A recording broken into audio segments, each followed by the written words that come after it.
Why did the bullet miss her by less than an inch? Why had she smelled the cordite as if death had exhaled directly into her face?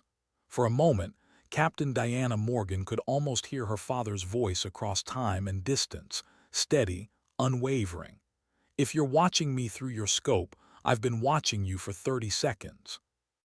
The words became instinct, not memory.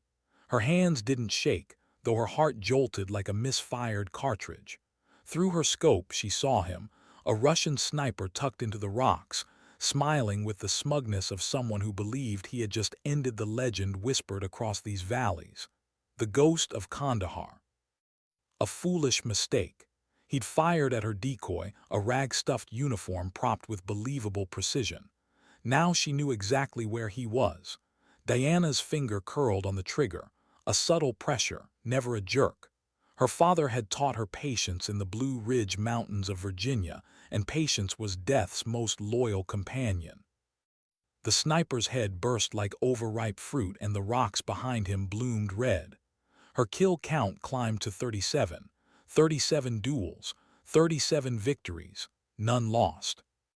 But this one was different. As she approached his body, the heat of adrenaline still cooling on her skin, she searched his pockets for intelligence, maps, notes, anything that would explain why Russian operators were training Taliban marksmen to precision levels that rivaled the best. Instead, her fingers found something else. A photograph. The image struck her like a round through the chest. Her father, Colonel Frank Morgan, the man she'd buried in Arlington 12 years ago. The man whose folded flag still sat in her mother's living room. The man who had taught her how to breathe before a shot, how to move with the silence of wind in the pines. Alive, standing beside men who were now her enemies. Her throat tightened. The mountain air felt thinner, sharper. For years she'd questioned the official story, wondered why surveillance vans had lingered after his funeral, why personal effects had come back incomplete. Now, here was the confirmation she hadn't dared voice. Frank Morgan hadn't died. He had been claimed by something darker. The Blue Ridge Mountains had shaped her before any did. Summers with her father behind the farmhouse, a rifle so heavy in her 10-year-old hands it felt like iron forged for giants. Morning fog wrapping the trees, his voice cutting through it like scripture. The gun doesn't make the shooter, patience makes the shooter. She had hit tin cans until her shoulder ached, and he had smiled once, that rare, precious smile worth more than medals or trophies. "We Morgans see what others miss." Those words carried her into high school championships, into enlistment papers signed with defiance after the military declared her father KIA. She had walked away from college classrooms into basic training, the recruiters skeptical of her slight frame until her name, Morgan, shifted their posture. Desert Storm's ghost. Somalia's shadow, his daughter. And yes, it had run in the family. She shattered training records. She walked through Ranger School mud and pain as one of the first women to graduate. She beat her father's own long-range accuracy score.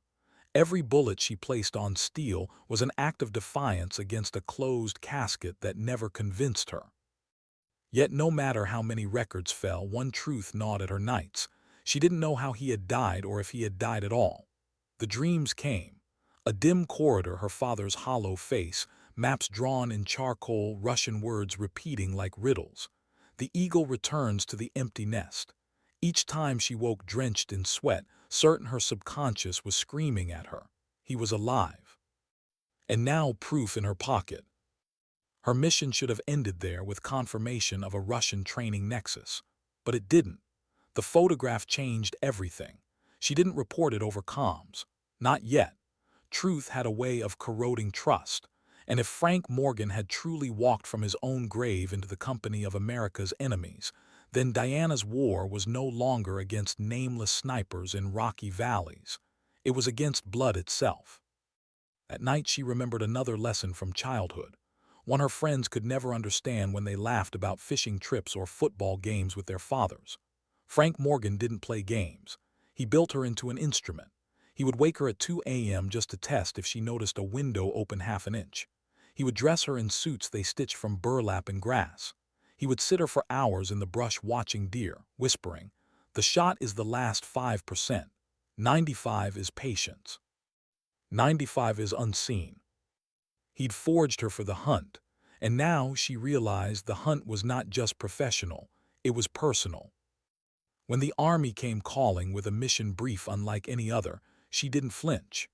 Lieutenant Colonel Westbrook had been her father's old friend, the last man to see him alive, or so the record said.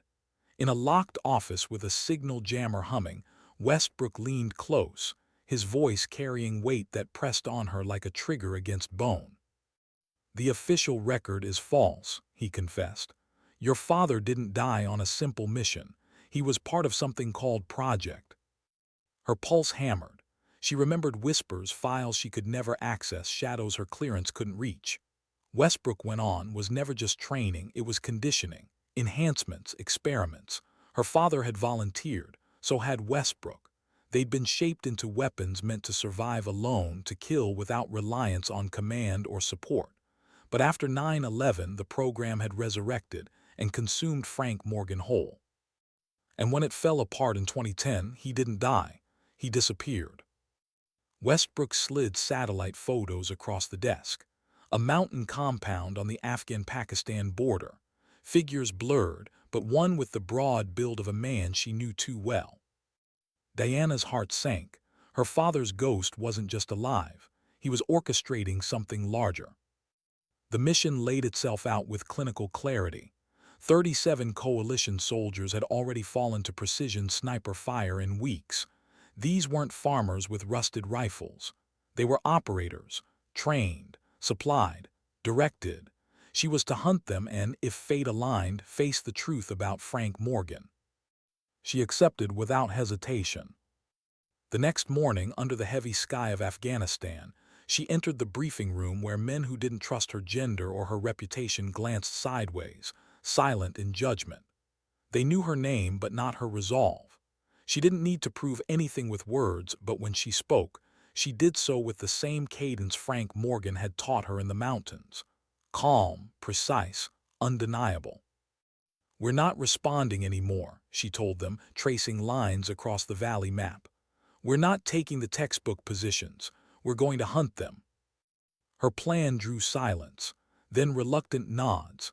Even the haunted spotter she was paired with, survivor of an ambush that wiped out his entire team, said softly, "She's right. They're not prepared for someone like her." But when dawn came, when they dropped them into the Hindu Kush, it was only silence that accompanied them. Silence and the weight of knowing two souls were now bait in a game played across ridges and shadows.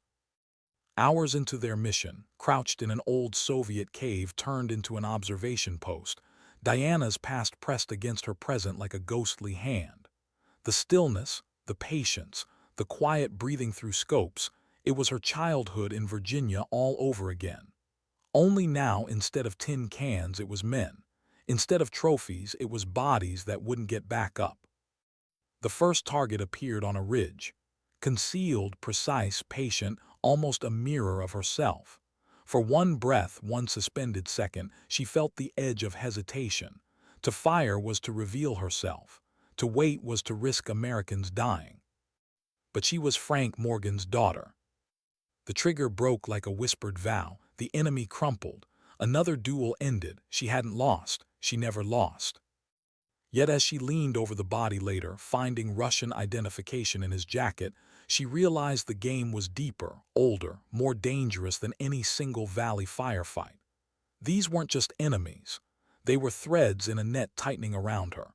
And when she turned the next page of the notebook found in his pocket, her breath caught. Coordinates, names, patterns. And one face sketched in rough pencil. Her father's. Why had the Russian sniper carried a sketch of her father's face? Why would anyone in this valley know the lines of Frank Morgan's jaw, the set of his eyes, unless he was more than rumor? The thought gnawed at her as the mountains swallowed the last light of day, and silence pressed down harder than any firefight ever had. Crouched beside her in the cave, checking the comms, his hands steady but his eyes clouded. She had noticed it before, the survivor's guilt that hung over him like a shadow. He carried photographs of his daughter in his helmet band, fingers brushing them when he thought no one was watching. His whole life now was one long apology for surviving, and she wondered, if the sketch was true, what shadow would she be carrying by the end of this mission? "Convoy moving through the valley in 15 minutes, said quietly. "Command wants confirmation no enemy activity." "They're here," Diana whispered. "They're just waiting." She scanned the ridges, her father's words echoing. The shot is the last 5%. 95 is patience. Somewhere out there, patience was waiting. Somewhere out there, another set of eyes was watching her just as she watched him. And then the faintest shadow. Not movement exactly, but the way light bent where it shouldn't. The kind of detail only a Morgan would see. "Target confirmed," she murmured. "Eastern ridge, split rock, sniper in position." She could have waited, could have let him take the shot and betray his presence. But she didn't. One slow breath, half exhaled, trigger squeezed. The report cracked across the valley. A man folded into himself, dead before he hit the dirt. Gave a low whistle, clean. But Diana didn't feel triumph. Not tonight. Tonight, when they searched the body, the dead man didn't carry crude notes or battered gear. He carried Russian identification, neat sketches of patrols, precise calculations, and the faint outline of Frank Morgan's face in his notebook. It wasn't coincidence, it was connection. "Russian operators," said grimly. "Not Taliban, not locals. This is something else." She didn't answer. She couldn't. She only stared at the sketched face, her pulse slowing into that dangerous stillness that comes before realization. She had wanted answers for 12 years. Now she was terrified of them. Night fell with an eerie calm. Their cave became a tomb of silence, both of them awake, waiting for footsteps that never came. The truth weighed heavier than their rifles. By dawn broke the quiet. "Captain," he said softly, "you hesitated yesterday just for a second." She turned her gaze on him, measured, cold. "We don't hesitate." "I've been watching you," he pressed, voice quiet but steady. "You never hesitate until that sniper, something about him." Diana's lips tightened. Had a survivor's eyes, trained to notice every crack in human armor. If she lied, he'd see it. So she gave him a fragment of truth. He carried something that mattered. Nodded once, the way soldiers do when they know not to press further. But later, while heating rations over a chemical pack, he spoke again. "When my unit was ambushed in Helmand, the sniper who killed them, I swore I saw his face weeks later, in a market, alive. Command said I was mistaken." His voice hardened. "I was." Diana studied him in the glow of the dim light. Two soldiers, two ghosts, each chasing faces they weren't supposed to see again. Their next days became a cycle of shadow warfare. Each morning they shifted positions using Soviet maps Frank Morgan had once carried. Each evening they picked off another sniper before he could fire on coalition patrols. 6 days, 6 kills, every one a duel, every one a victory. And every time Diana felt the circle tightening, as if each bullet she fired pulled her closer to the center of a trap. It was on the 7th night, under a sky smeared with stars, that it happened. "Movement," whispered. His scope tracked 2 figures across a ridge, not villagers, not amateurs. They moved with precision, discipline, and then a third man joined them, taller, a little slower, his posture military, not local. Diana froze behind her scope. The man turned, scanning the terrain. For a moment the moon caught his profile. The beard, the hollowed cheeks, the years carved into skin, but the eyes were the same. Her breath caught. Her chest tightened as if an invisible hand had closed around her lungs. Her father. She didn't move, didn't blink. Every instinct screamed to report, to fire, to end the duel before it began. But her finger wouldn't tighten on the trigger. What if he was a prisoner? What if he was undercover? What if he was already lost?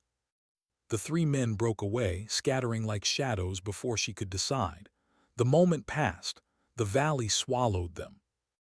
"Lost visual," she reported, her voice a mask of calm. "But wasn't fooled. You recognized him," he said, "didn't you?" She didn't answer, couldn't, but silence was answer enough. Later, as they ate in the abandoned shepherd's hut that served as their new observation post, words cut through the brittle quiet. If it was him, if your father's working with them, you'll have to make a choice. Mission or blood. Diana stared at the darkness outside the window.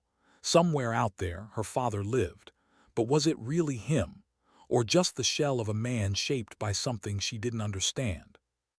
Before she could reply, the radio crackled. Overwatch, this is command. Drone surveillance shows significant enemy movement. Ambush likely in Eastern Valley. Convoy at risk. Diana straightened, instinct taking over. Copy command, will engage. She scanned the terrain with night vision. Fighters scattered like ants, positioning themselves for a kill zone. But 3 of them stood apart, rifles set, movements disciplined. Marksmen. We take them first, Diana ordered. Simultaneous. If even one survives, the convoy is lost. Hesitated. You want me on a rifle? She met his eyes. You're a marksman, I need you. He nodded, accepting the weight. She handed him her secondary rifle. The moment stretched between them, unspoken trust forged not in training, but in the knowledge that they might not live through this night. 3, 2, 1. 2 rifles cracked together. 2 snipers dropped. Diana shifted, found the third through her glass and fired. The recoil slammed her shoulder, the report thundered, and the man collapsed. Targets down, she confirmed. Convoy safe.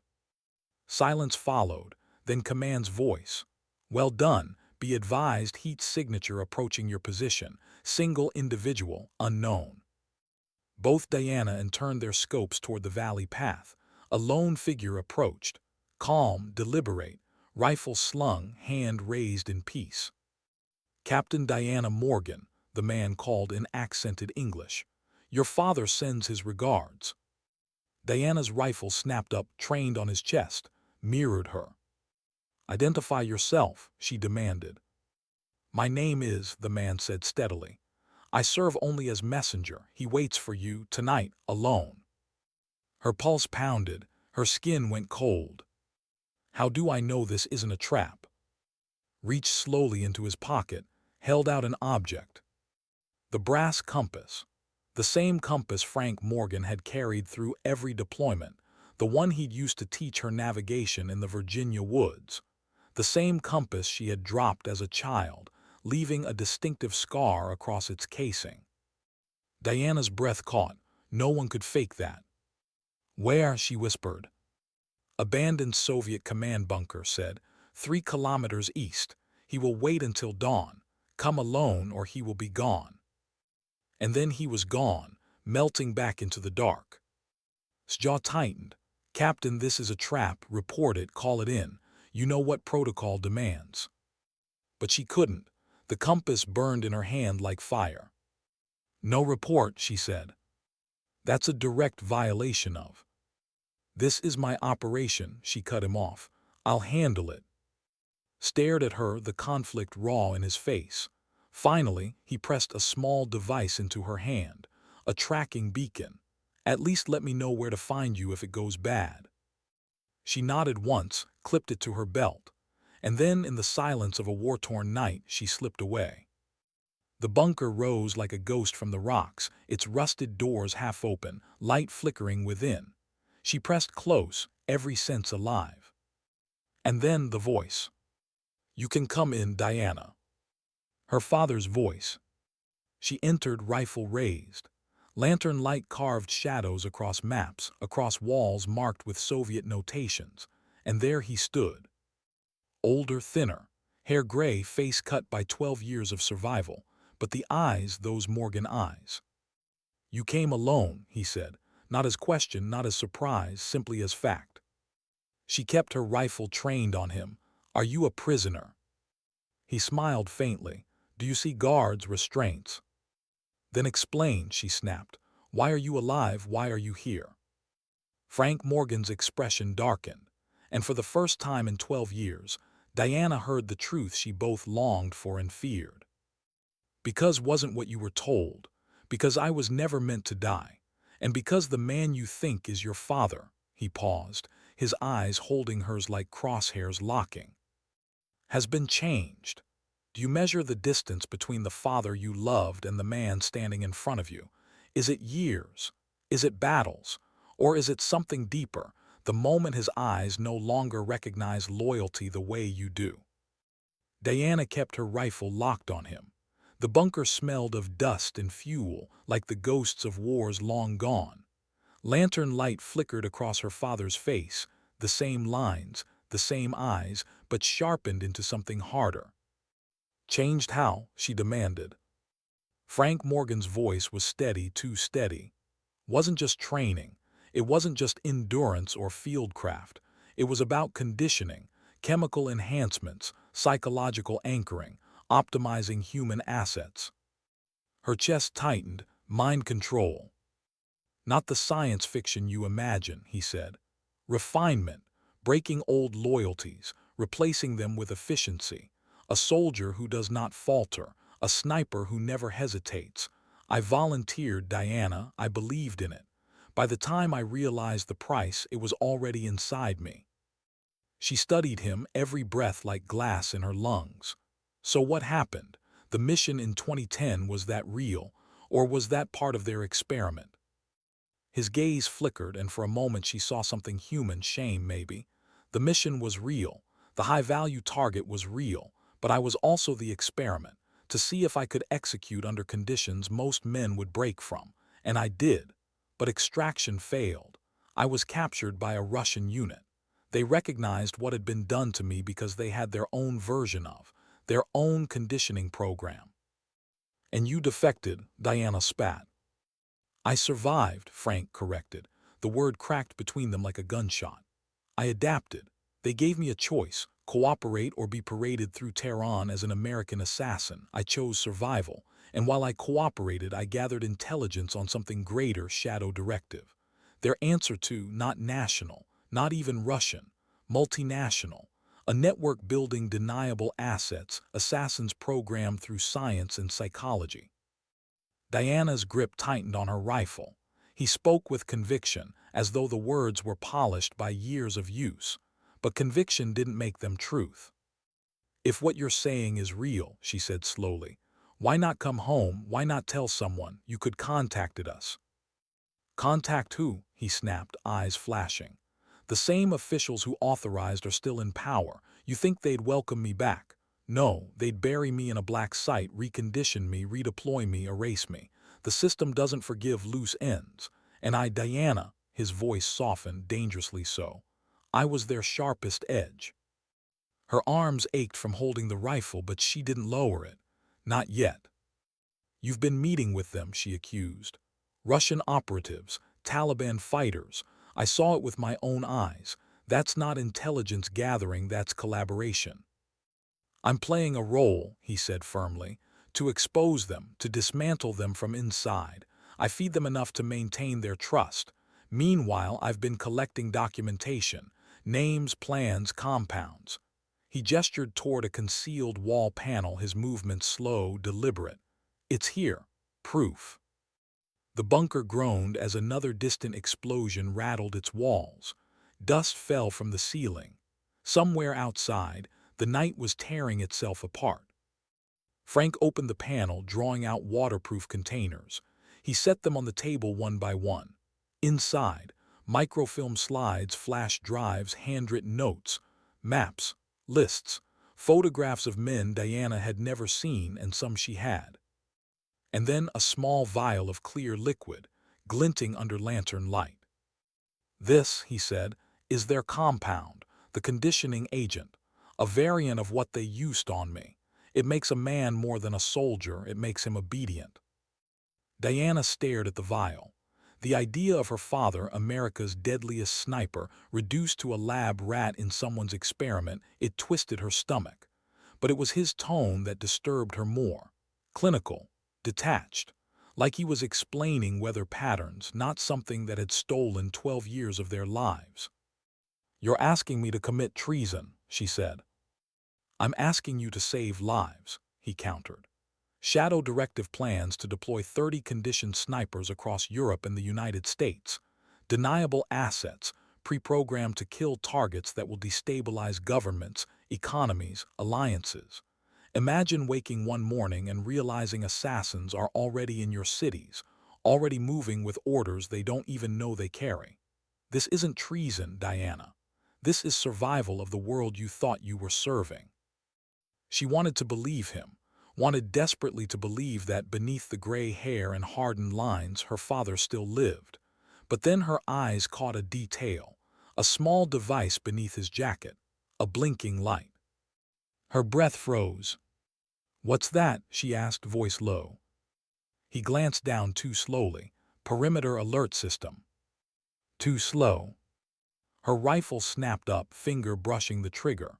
"You're signaling someone. The explosions outside, they're not strikes. They're controlled detonations. This is staged."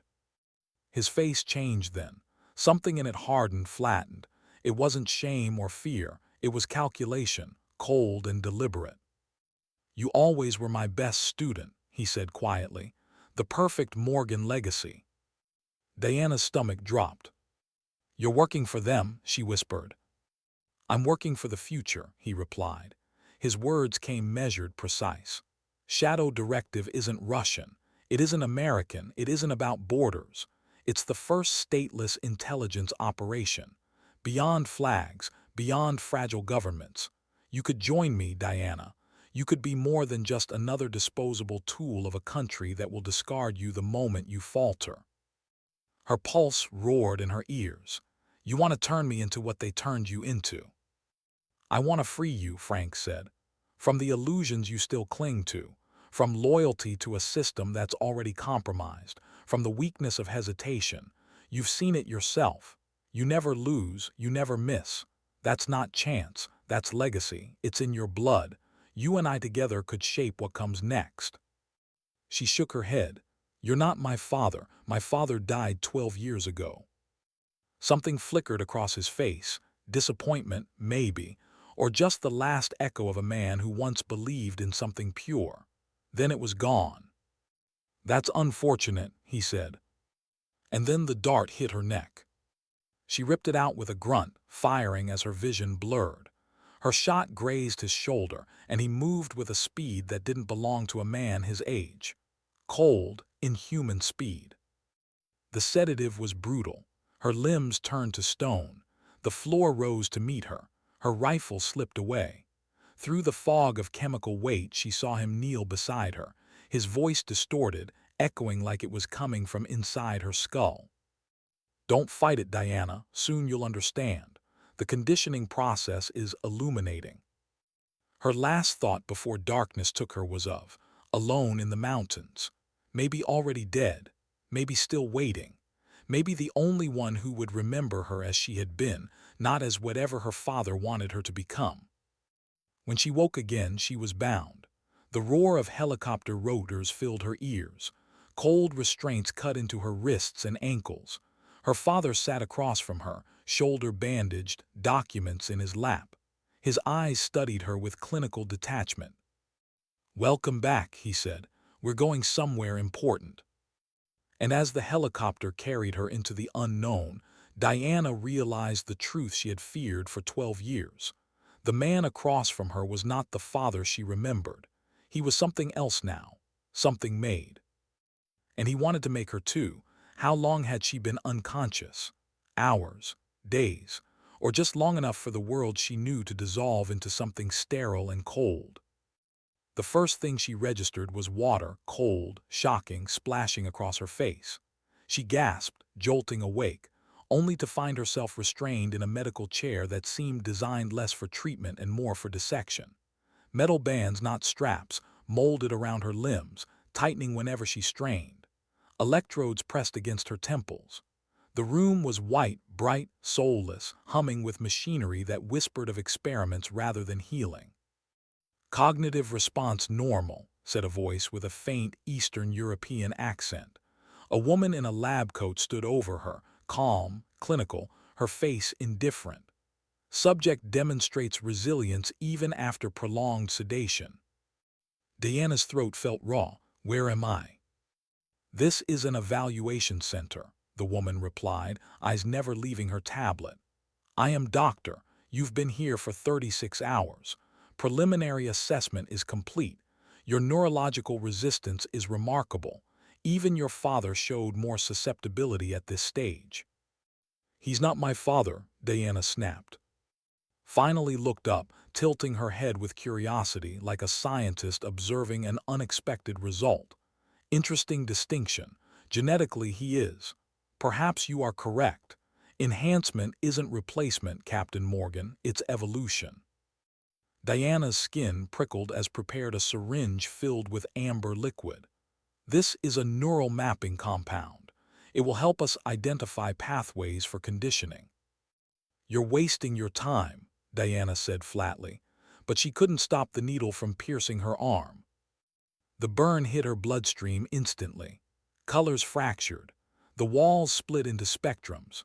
Her chest tightened, her vision warped, her hearing sharpened to the point where she could hear the hum of the lights, the rhythm of her own pulse. Do not fight it, instructed. Resistance increases discomfort. Diana ignored her. She turned inward instead into the training her father once gave her before he was consumed by whatever this was. Survival, evasion, resistance, escape, seer. She compartmentalized her mind, walled off her core identity behind barricades of memory, her mother's laughter, Sfodo tucked into a helmet band, the mountains of Virginia in the fog. Frowned at the monitors. Fascinating, psychological compartmentalization, very effective. This will complicate mapping. Through the haze, Diana heard another voice, familiar, cold. How is our candidate progressing? Her father. She forced her eyes to focus. Frank Morgan entered the room wearing a uniform stripped of national identifiers, black with silver insignia that meant nothing and everything. Authority without allegiance. Exceptional resistance, reported. Stronger than projections. Genetic baseline combined with military training. Optimal conditions. Timeline, Frank demanded. 3 days for complete neural mapping. 7 for initial conditioning. Full integration 3 weeks. We don't have 3 weeks, Frank said, checking his watch. American forces are already conducting reconnaissance near the border. Accelerate the process. That risks permanent damage, protested. The risk is acceptable, Frank replied coldly. The Morgan legacy is too valuable to lose. The word legacy cut deeper than any restraint. He wasn't talking about family. He was talking about data, bloodlines, compatibility. She was no longer his daughter. She was a project. Prepared another syringe, this one milky white. Accelerated protocol will bypass safety stages. It will be uncomfortable. Diana braced herself, but before the needle could touch her, alarms blared. Red lights washed the room in pulses of warning. A synthetic voice rang over the speakers. Security breach. Level 3. Containment protocols initiated. Frank moved to a wall console. Report. Multiple explosions at the perimeter, came a tense reply. Unknown hostile force. Security teams engaging. Diana's heart surged. Could it be American Special Forces? Could have reached command, reported her capture. Evacuate the subject to Facility 2, Frank ordered. Emergency transport. She isn't mapped yet, objected. Do it, Frank cut her off. He turned to Diana. We'll continue this conversation elsewhere. Then he was gone. Moved quickly, detaching electrodes, unfastening restraints to transfer Diana onto a gurney. And in that moment of hurried distraction, Diana struck. Her hand shot forward, seizing the doctor's wrist. She yanked, driving her forehead into his nose. The crack of cartilage, the spray of blood, cried out, stumbling. Diana rolled free, ripping the final restraint loose, shoving the doctor against the wall. Facility protocols, access codes, now. I can't, gasped. Diana pressed harder, voice ice cold. I've killed men at 800 meters. Imagine what I can do to you here. whimpered, "Emergency exit. 7724 Alpha, North Corridor, minimal security." Diana bound her with the same restraints, stole her access card and lab coat, and stepped into chaos. The corridor outside was a storm. Personnel running, alarms shrieking, lights flickering. The facility groaned with distant detonations. Diana kept her head down, moving with purpose, the stolen coat buying her precious seconds. A junction loomed ahead. To the left, signs marked vehicle bays, possible escape, but heavily secured. To the right, administrative offices, quieter, deserted. And in Diana's mind, a rule burned clear: intelligence before extraction. She turned right. The offices were abandoned in haste, papers scattered, computers left logged in. At the end of the corridor, she found what she needed: a monitoring station with walls of screens. The feeds revealed the truth of the attack: a coordinated assault by operators in unmarked tactical gear. Their movements screamed special forces, but without insignia. American, NATO, or someone else. On one screen, she saw Frank Morgan directing defenses. Calm, efficient, too efficient. On another, a cleared rooms with surgical precision. For a moment, hope flared. These men moved like Americans. Delta, maybe, or CIA's Special Activities Division. Allies. Diana seized a computer, downloading everything she could onto a portable drive.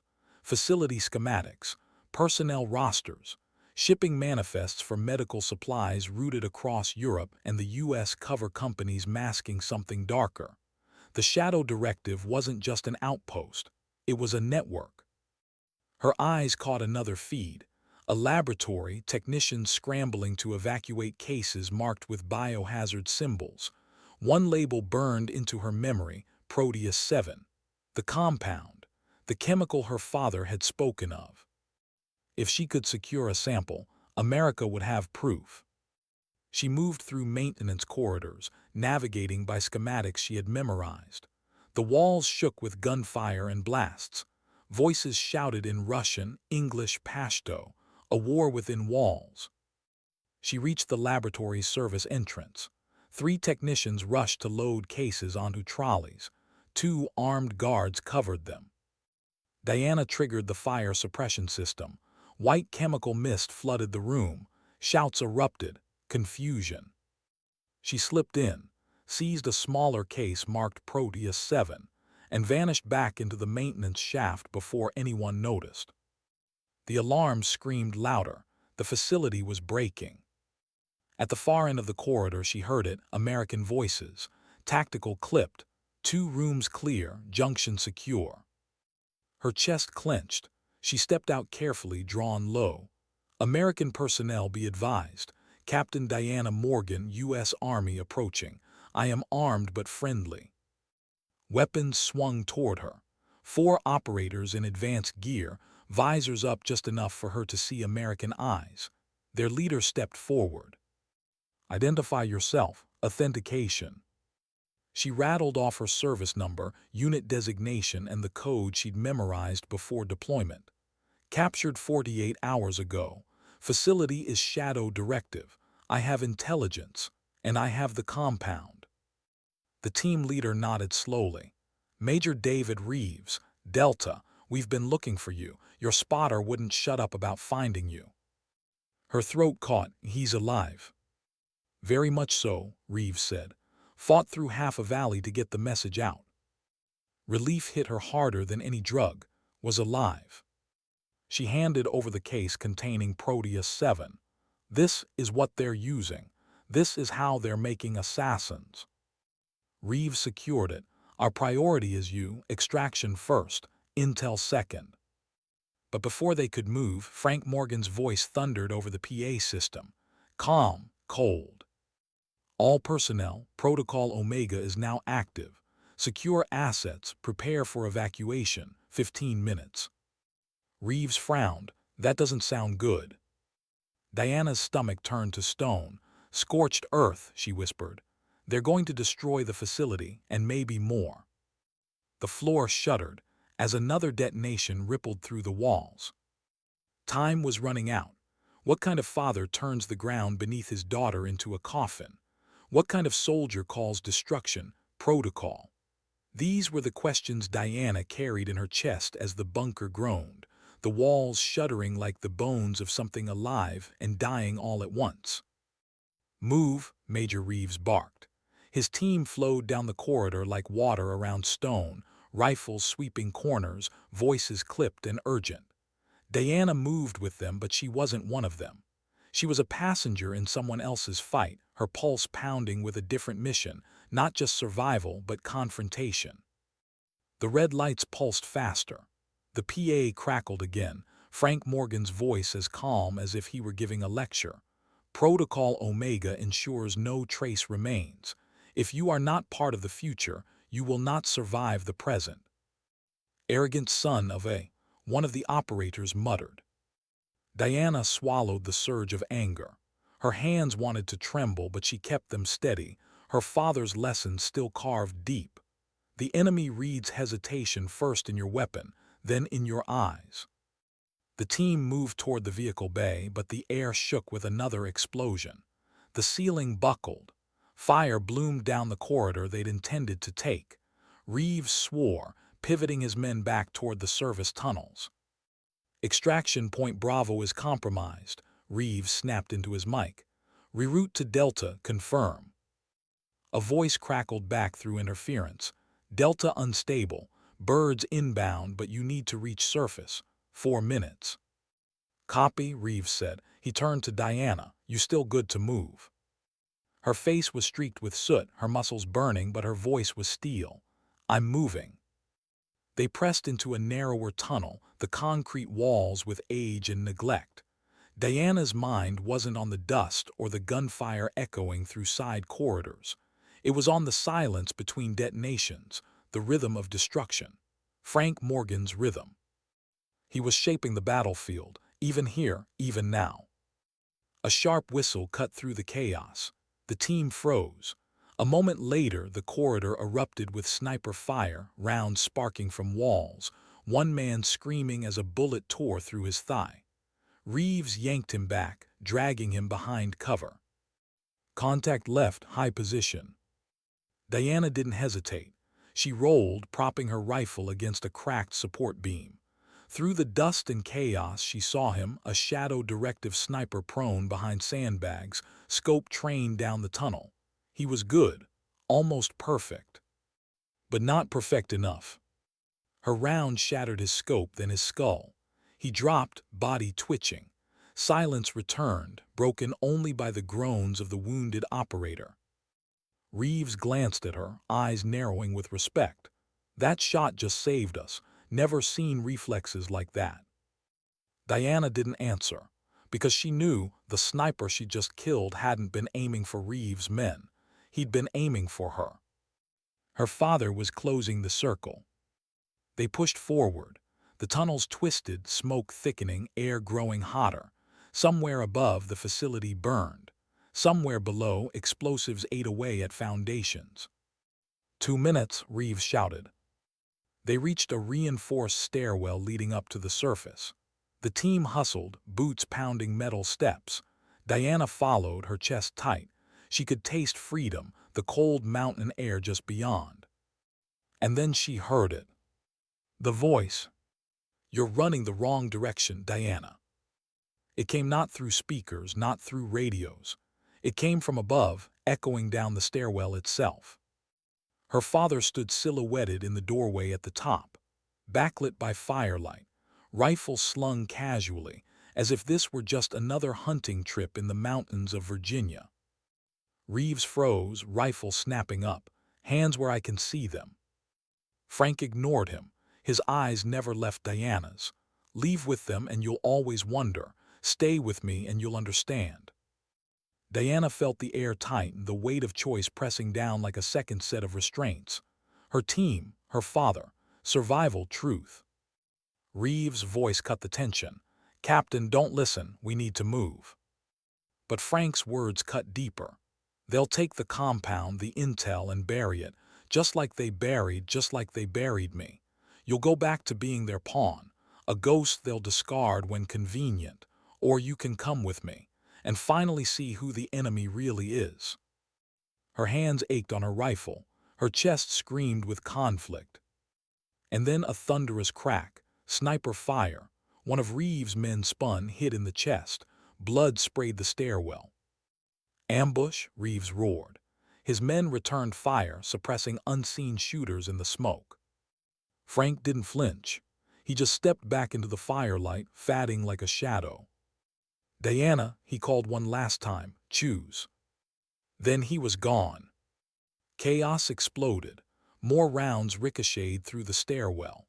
Reeves dragged his wounded man higher, yelling for Diana to cover their retreat. She fired blindly into the smoke, not to hit but to buy time.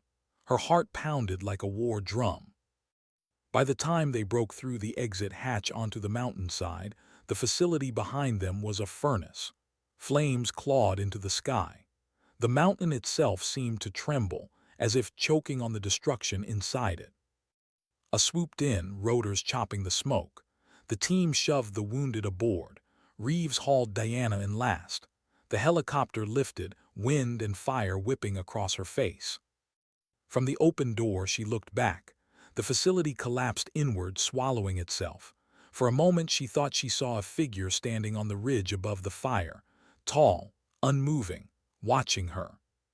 Her father. The mountain buried him in smoke, but she knew. He wasn't dead, not yet. Reeves' voice snapped her back. "You're safe now, Captain. Mission success. You brought back the compound. We've got enough to expose this program." But Diana shook her head, eyes fixed on the burning mountain. "You don't understand. This wasn't about one facility. It wasn't about intel or compounds." Reeves frowned. "Then what was it about?" Her voice broke, quiet but certain. "It was about him, and he's not finished." They carried them away, but her heart stayed on that ridge. How do you explain to men in clean uniforms that the war they're fighting doesn't exist on their maps? How do you sit in a debriefing room and talk about compounds and networks when the truth is far smaller, sharper, personal, one man with your blood in his veins, reshaped into something merciless? Diana sat beneath fluorescent lights, the air thick with stale coffee and tension. Reeves leaned against the wall, arms crossed, while two intelligence officers fired questions like machine gun bursts. "Where did you first make contact with Shadow Directive? Who else was inside the facility? Describe the vial you recovered, its physical properties, its markings." She answered each with clipped precision, her voice the same steady tone she used on comms. But inside she was somewhere else, back on the ridge, back in the firelight, staring into her father's eyes as he gave her a choice. "Captain," one of the officers pressed, "you said you recognized their leader. Can you confirm identity?" Diana's chest tightened.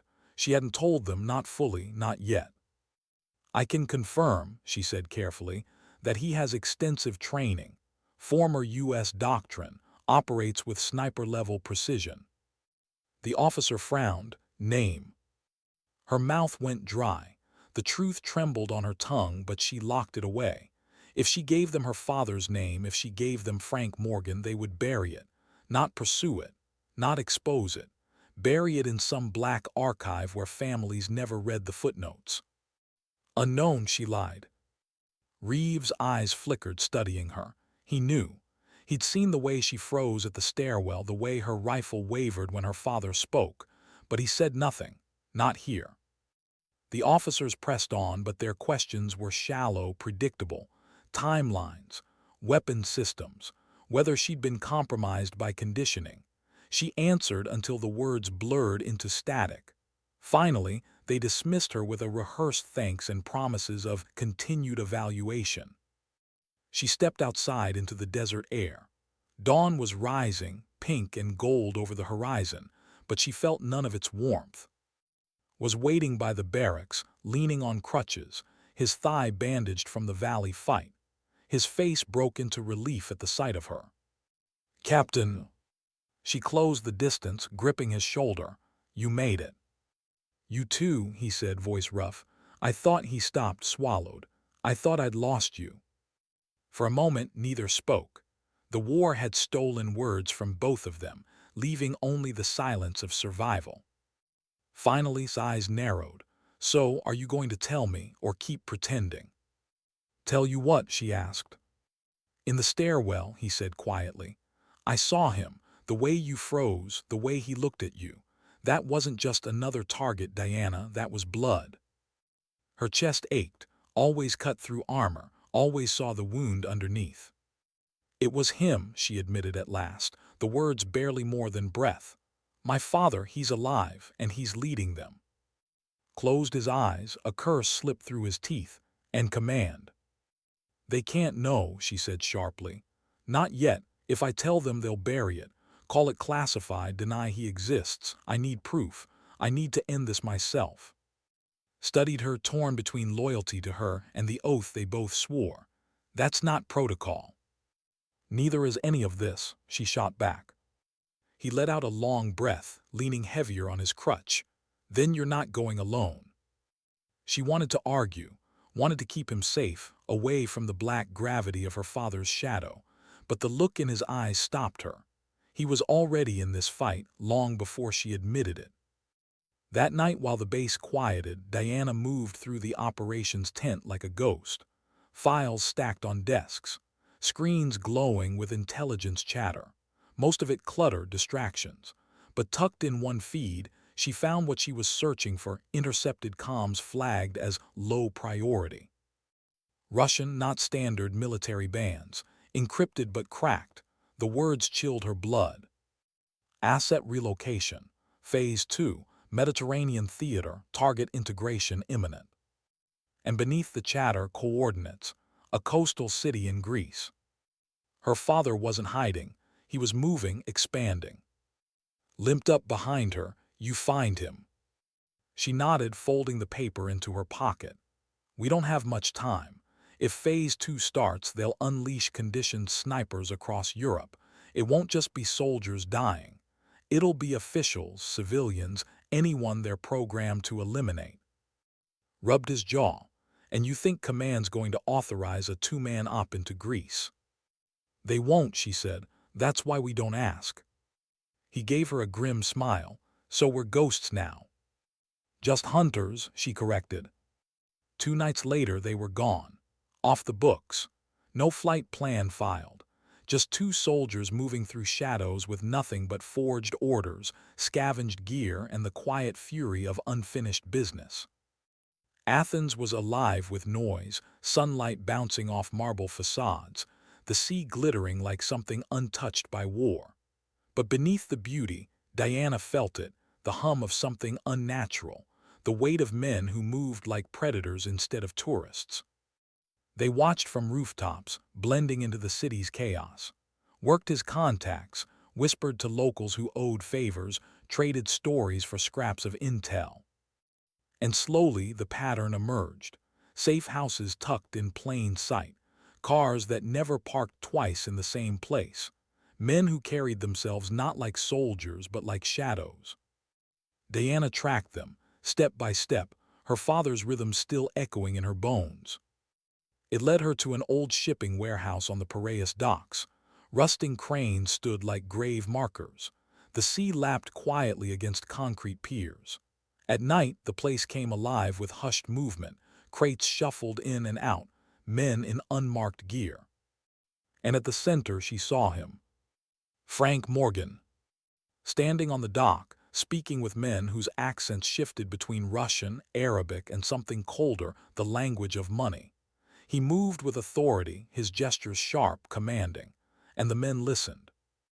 Diana's chest tightened. This wasn't survival, this wasn't adaptation.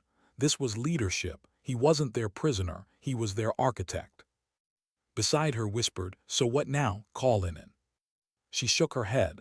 "Not yet. If he's here, then Phase 2's here. We need to know what it is before we burn it." They watched through scopes as men unloaded crates marked with medical insignia. Inside weren't medicines, but precision rifles, ammunition, and vials of Proteus 7, enough to seed dozens of snipers. Her father inspected each crate with meticulous care, his hands steady, his expression unreadable. And then, as if sensing the weight of her gaze, he turned. For one heartbeat across the distance, his eyes locked on hers. Not chance, not coincidence. He knew she was there. And he smiled. How do you aim at the man who taught you to shoot?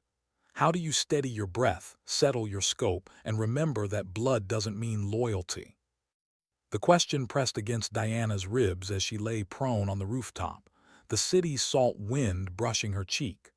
Below, the docks pulsed with shadowed activity, forklifts humming, men shouting in half-whispers, crates moving like chess pieces in a game she couldn't yet see the end of.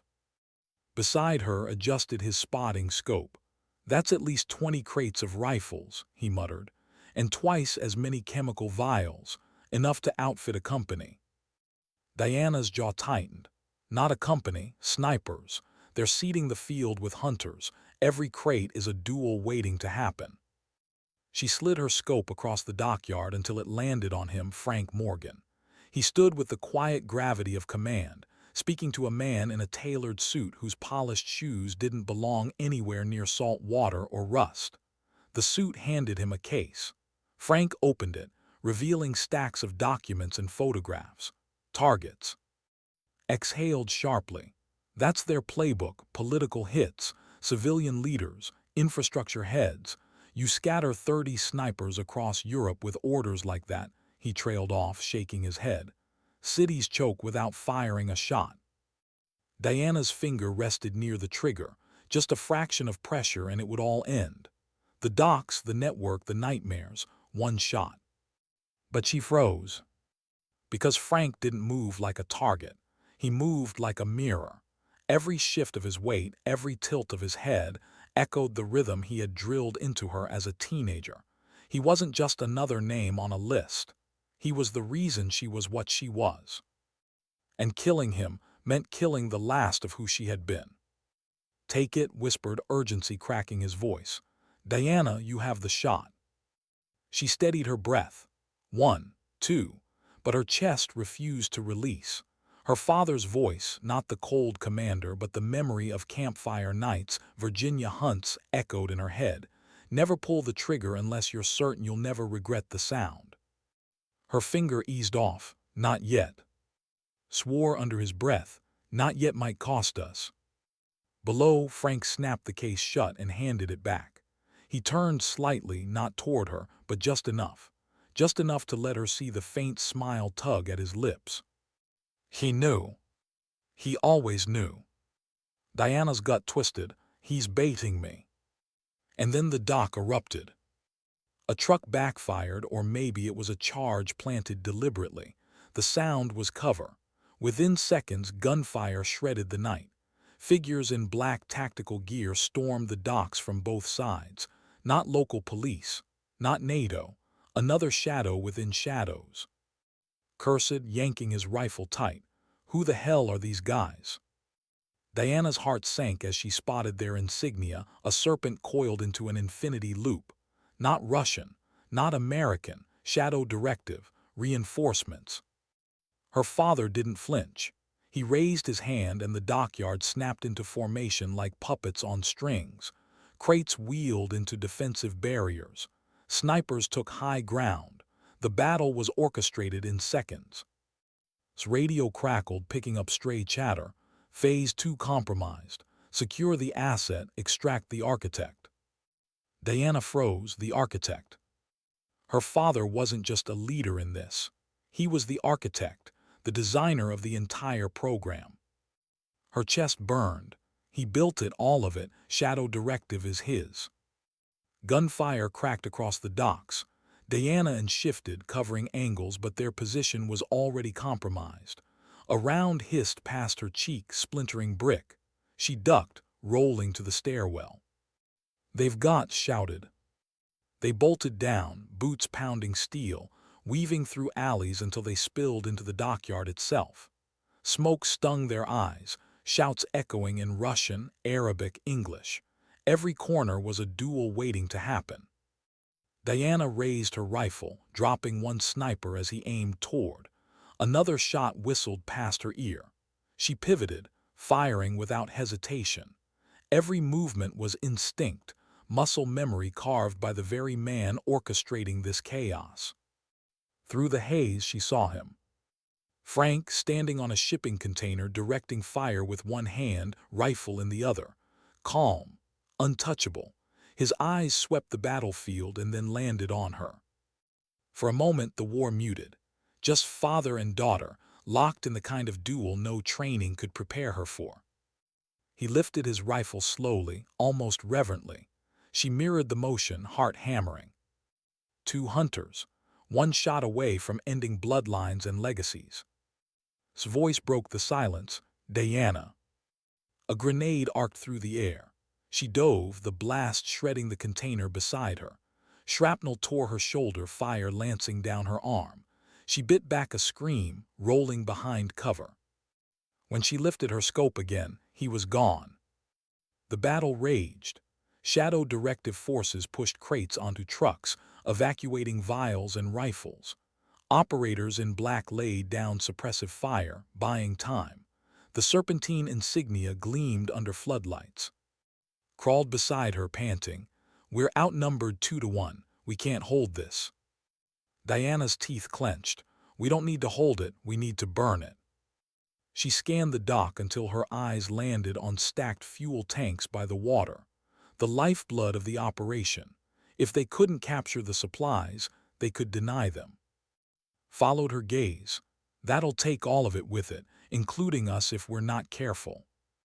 "Then we're careful." They crawled through gunfire, weaving between containers until they reached the tanks. Yanked a grenade from his vest, primed it, and rolled it under the stack. They sprinted. The explosion was a thunderclap, a second sun blooming across the docks. Fire roared, licking the sky. Crates shattered, vials ignited, rifles melted. The operation burned in one sweeping inferno. Shadow operatives screamed, scrambling for escape. Trucks overturned, men thrown into the sea. And above the chaos, on a far container, Frank Morgan stood again. Firelight framed him, rifle gleaming, eyes locked on his daughter. Even through smoke and destruction, he smiled. Not anger, not fear, pride. Then he vanished into the night. Diana collapsed behind cover, chest heaving, smoke clawing her lungs, pressed a hand to her bleeding shoulder, grimacing. "We stopped the shipment, but him." She shook her head, choking on the bitter taste of ash. "He wanted me here. He wanted me to see it. That was phase 2. That was theater, a rehearsal." Frowned. "So where's the real strike?" Diana looked out at the burning docks, at the serpentine insignia seared into her vision. Her father's words echoed back. Beyond borders, beyond fragile governments. She swallowed hard, the truth sinking in. It's not Europe, it's not cities. Phase 2 is personal, he's coming for me. The night burned around them, but in her chest, the colder fire was clear. The next duel wouldn't be about networks or compounds. It would be father against daughter, legacy against survival. And only one would walk away. How do you prepare to kill the person who shaped your every movement? How do you step into a battlefield knowing the enemy carries not just your blood, but every lesson you ever learned about survival? Diana sat alone in the bandage on her shoulder stiff with blood. The world outside Athens buzzed with the hum of ordinary life. Children running on cobbled streets, fishermen pulling nets under the morning sun. Yet inside, the air felt heavy, suffocating, as if war itself had settled into the walls. Dozed in the corner, exhaustion dragging him under despite the wound in his leg. Diana stared at her rifle on the table. It was clean, polished, the scope adjusted perfectly, but her hands trembled. Not from fear of dying, but from fear of what it meant if she survived. Her father was still out there, and he wasn't hiding. He was hunting. The knock came just after dawn.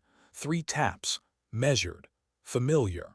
The kind of rhythm you only learned from a teacher who drilled you on signals, on patterns, on never wasting movement. Diana's throat closed. She knew before she opened the door. Frank Morgan stood there. No squad, no guards, no smoke and fire this time. Just a man in dark clothes, his rifle slung, his face carved by years and choices. "May I come in?" he asked, as if this were a Sunday visit instead of the edge of war. Her rifle was already aimed at his chest. "You shouldn't have come here." His eyes flickered toward, asleep and vulnerable. "You're not alone. Good. You were never meant to be." "Don't," she warned, finger tightening. But he didn't flinch. He stepped inside, slow, deliberate, hands visible. He looked at her like she was still 16, awkwardly holding a rifle for the first time, trying to match his patience. "You saw what I built," he said. "You saw the docks, and you think it's madness. But it's survival, Diana. Governments rot, nations fracture, people betray, but blood endures." Her voice cracked. "This isn't survival, this is slaughter. You're building ghosts with no loyalty, no humanity." "They'll have loyalty," he said softly. "To you, to me, to the Morgan name." Her chest burned. "I'm not your legacy." Silence pressed between them, heavier than gunfire. For the first time his composure faltered. The father beneath the architect flickered just for a second. "You remind me of your mother," he admitted, voice raw. "She was the only one I couldn't bend. The only one who ever looked at me like I was already lost. I thought you might see further than she did, that you'd understand." Diana's eyes blurred. For a moment she almost lowered the rifle. Almost. Then stirred, groaning in his sleep, and the illusion shattered. This wasn't a father come to reconcile. This was a predator come to finish a hunt. She steadied her breath. "You came here to kill me." His expression didn't change. "I came here to give you a choice." Her laugh was bitter. "You already gave me one in the stairwell, and you didn't like the answer." His eyes hardened. "Then we end it here." He moved faster than thought, drawing his sidearm in one smooth arc. Diana dove, the shot cracking past her ear, plaster bursting from the wall. Jolted awake, cursing, scrambling for his crutch and pistol. They exploded into chaos. Diana rolled behind the table, returning fire, wood splintering between them. Her father advanced, steady, methodical, every shot a mirror of the lessons he'd once drilled into her. Fire, breathe, advance.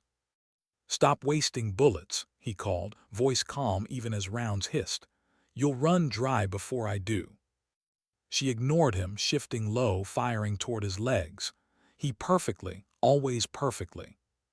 Fired from the corner, forcing Frank to pivot. The distraction gave Diana a heartbeat. She lunged through the back door, spilling into the alley. Her father followed. The duel spilled into the waking city.